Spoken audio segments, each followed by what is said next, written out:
The security services and the police have been working immensely hard. I think they do excellent work all the time, including we had a case, I think 10 days ago, where someone was convicted having been intercepted on their way to attack a soldier. So I think they do some excellent work.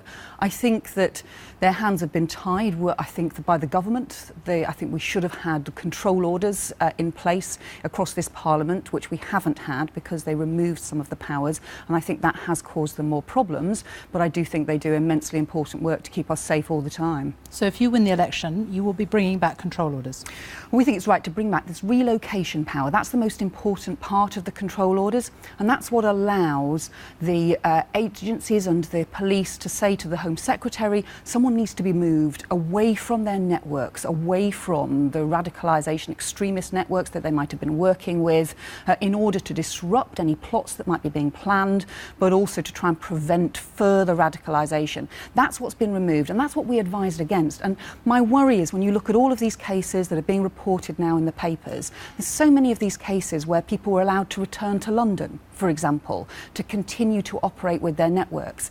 Questions about why some of these extremists were not being put on the new powers because the new powers are too weak. So it's the relocation aspect, but does that mean you will bring it back as part of a control order, or would you keep the TPIMs, and there are already moves to attach the relocation aspect of it to a TPIM? So do you have control orders, or do you stick with the TPIMs? I think effectively they're the same thing if you bring the relocation powers back, because that's the most important thing, and that's what we always argued for from the beginning.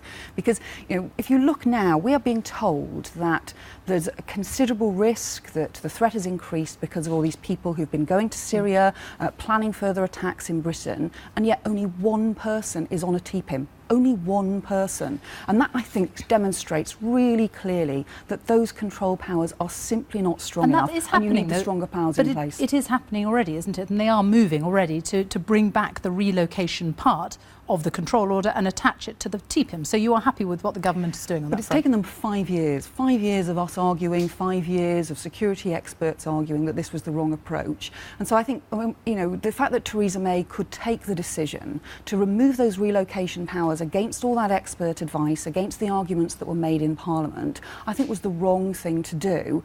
And we do need to know more about whether that has increased the risk as a result, about what difference it's made to some of these very serious cases. I think the Intelligence and Security Committee needs to be briefed immediately on the details of these cases and whether or not it could have been handled better if they'd been able to be moved outside London.